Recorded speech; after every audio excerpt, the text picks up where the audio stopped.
No oil. Yeah. Every morning before heading to the market, Pan spends about 2 hours total frying up all types of crawly creatures, starting with these bamboo worms. You can see as they immediately float to the top as they get crispy. How long does that take? He said for half an hour. It takes that long for them to get really crispy. Do it.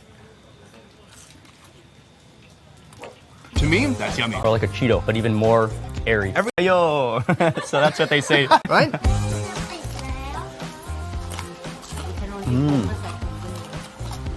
Got that jerky texture to it. Oh, that's awesome. That tastes really good. It was a natural progression of eating incredibly delicious things. So it's a mouth overdose. Well, this guy here is a big one. I'm gonna take it off the skewer, spray it with the soy sauce seasoning.